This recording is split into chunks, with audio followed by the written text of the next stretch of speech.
You always want the best for your family, and that means only Eggland's Best Eggs in your kitchen. Compared to ordinary eggs, Eggland's Best Eggs contain 6 times more vitamin D, 25% less saturated fat, more than double the omega-3s, 10 times more vitamin E, and more than double the vitamin B12. So why give your family less when they can have the best? Add Eggland's Best Superior Nutrition to your next grocery list. Better taste, better nutrition, better eggs.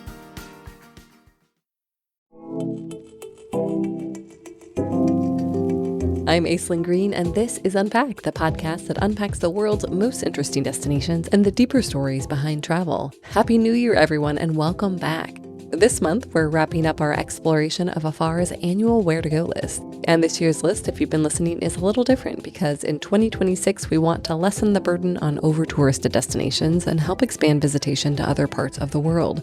We released our full list of 24 emerging regions and overlooked cities in December, as well as 8 unpacked episodes featuring the writers who traveled to and shared our favorite new places. In January, we have 7 final episodes for you, and today I'm talking with Nora Walsh, a travel writer, podcast host, and yoga and meditation teacher, among many other things. She is a busy human, but she sat down with me right before the holidays to share her newfound passion for Fort Worth, Texas. And I gotta admit, I got totally swept up in her excitement because I researched the city several years ago while writing a story about Circle L5, the oldest all-black riding club in Fort Worth, and I believe in all of Texas. That link's in the show notes. But what I found so intriguing, and what Nora covers beautifully in her Where to Go story, is Fort Worth's mix of classic heritage, like its cowboy and cowgirl legacy, which is still celebrated widely today, and its sophistication. It has world-class museums and fantastic food and so much more. And today, Nora is going to share all of that with us, including what's on the horizon for the city in 2026, from the FIFA World Cup to the country's first museum dedicated to Juneteenth.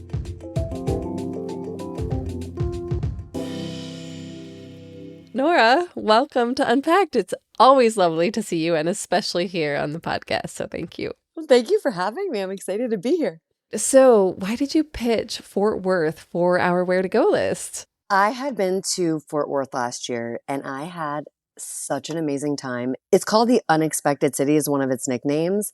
And for me, it blew me away in terms of what it offered and the history, the culture, the energy. I went wanting to explore the city a little bit more deeper because I had heard so many things about it, but I had never been.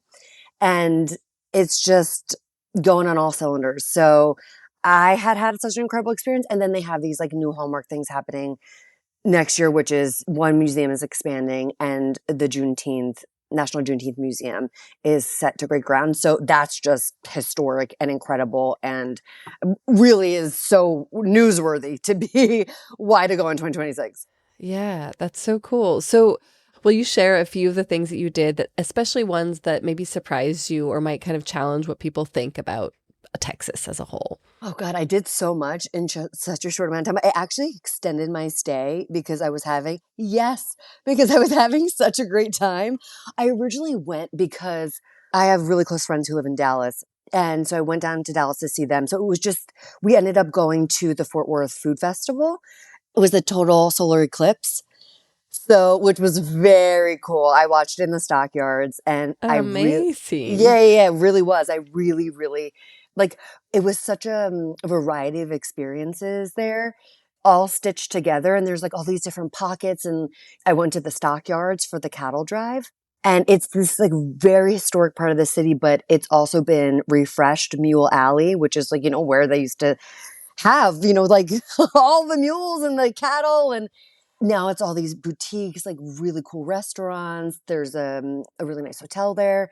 Another thing that I did in the stockyards that was surprising how much I loved it was line dancing at Billy Bob's, which is the world's largest honky tonk. Oh my gosh. And I love to dance. I love, love, love to dance. So I ended up taking line dancing lessons. I feel like the least coordinated person in the entire floor, but everyone, I learned how to box step and like the jazz step. And one of the greatest quotes that I had heard when I was down there was the teacher. She's like going through all this up and she was saying, Fort Worth is not Dallas. And I was like, oh, okay. What does that mean? It meant like, don't confuse Dallas and Fort Worth. They're two different cities with two different personalities. And I really felt that. And so there really was like this American West cowtown vibe that I really, really loved. And you don't get that in Dallas in quite the same way, would you say? I didn't personally. I was also there with friends, so I was, doing very local stuff. That's another thing that surprised me, how friendly the locals are. Especially when I'm traveling alone, I talk to everybody. And I ask everyone, because that's how I really get a feel for the city. I was in a sauna one day and there was these two girls and they were there together chatting and I was the only other one in the sauna. And I was like, ladies, I just want to ask you, like, what are some can't miss, things I need to do while I'm here? I just have a couple days. And both of them happened to be local entrepreneurs. And they gave me like a whole list of things that I should do. And then they ended up taking me out to meet their other girlfriends who are all female founders, which I was just, I love this. Like, this is a great, this is such a great city for me. I love cities where women are really thriving, and have their own businesses and have these communities that support them. One had a bodega, one had a candle and fragrance company. One was a professional fine arts photographer who does a lot of shooting for the American West, for a lot of magazines.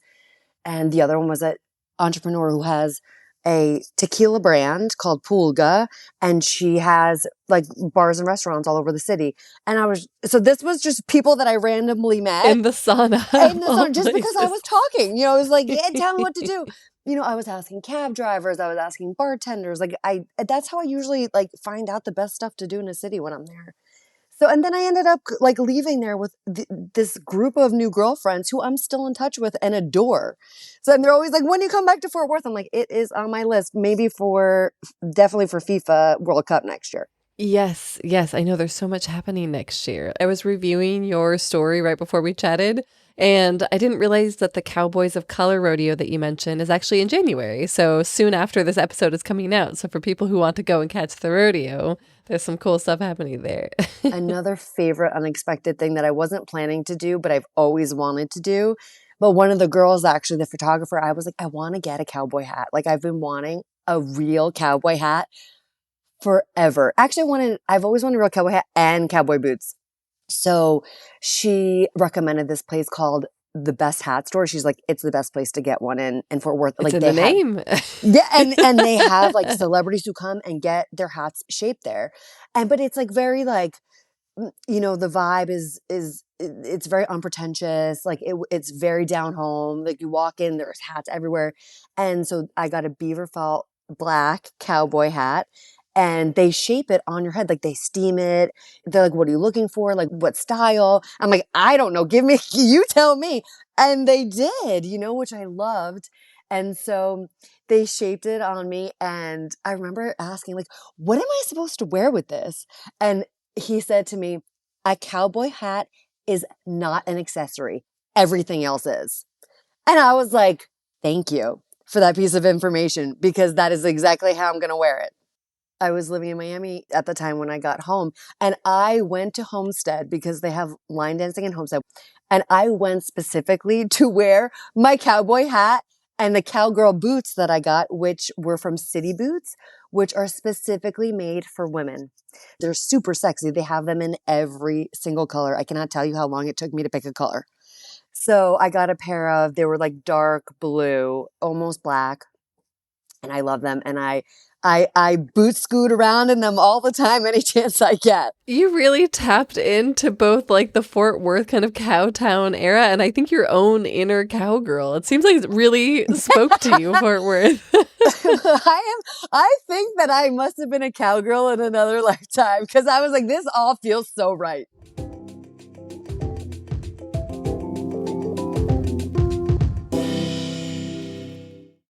I had that dream again. My small business needs to hire, but I don't use LinkedIn, and I hire an energy vampire. But also they're a literal vampire. And suddenly my team is spending all their time sharpening wooden stakes and buying bulk silver and rehearsing ancient chants, and then I wake up. Don't let hiring nightmares ruin your dreams. LinkedIn Jobs' new AI assistant takes insights from over 1 billion professionals to create a short list of the best fits for you. Post your job for free at linkedin.com/quality. Start hiring today with LinkedIn. This episode is brought to you by FX's The Beauty Official Podcast. Join host Evan Ross Katz on the official podcast for FX's hottest new series, The Beauty, taking you behind the scenes with its amazing stars as they discuss the show's most jaw-dropping moments. Featuring Evan Peters, Anthony Ramos, Jeremy Pope, Ashton Kutcher, Rebecca Hall, Bella Hadid, Meghan Trainor, Isabella Rossellini, Jessica Alexander, and Ari Grainer. Search FX's The Beauty wherever you listen to podcasts.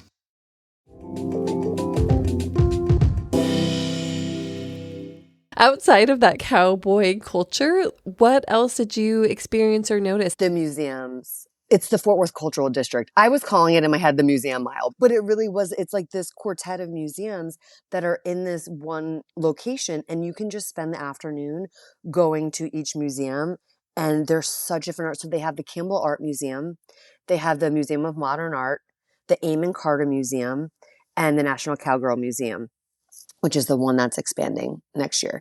So, and the Amon Carter Museum, he was the founder and publisher of the Fort Worth Star-Telegram. So he's this like huge dominant figure of Fort Worth. And this was his private art collection, which takes up, a giant museum. And they're all within walking distance of one another, which I loved. I spent like the whole day just going from one museum to the next. And it was like all this different art. And, the Kimball Art Museum, it has Michelangelo's first known paintings and the only one to hang in an American museum. That also was disputed, but it's like Okay. it is out that's there. A big I think it's a little bit controversial, but it's generally held as fact. And they had Monet's, Mondrian's, Rembrandt, and then they had this other section that was designed by Renzo Piano, and then there's all this beautiful modern art. And then the Amon Carter Museum, it had really, really beautiful, like American West paintings, photography. I mean, I could have spent like the whole weekend there. And so and they're all like, it's very modern. And the Crescent Hotel opened right across the street from it, which is also like, this new modern hotel. And there's a lot of other development going on around there. The Bowie House is also not too far from there. That just opened last year as well. It's an auberge hotel and resort. And so that whole area is really still developing, and it's very contemporary. So the National Cowgirl Museum, they are expanding. They're adding like 16,000 square foot of new space, and they're going to have Miranda Lambert's Velvet Rodeo outfits that she did from her residency in Las Vegas. They're going to have a new rideable carousel.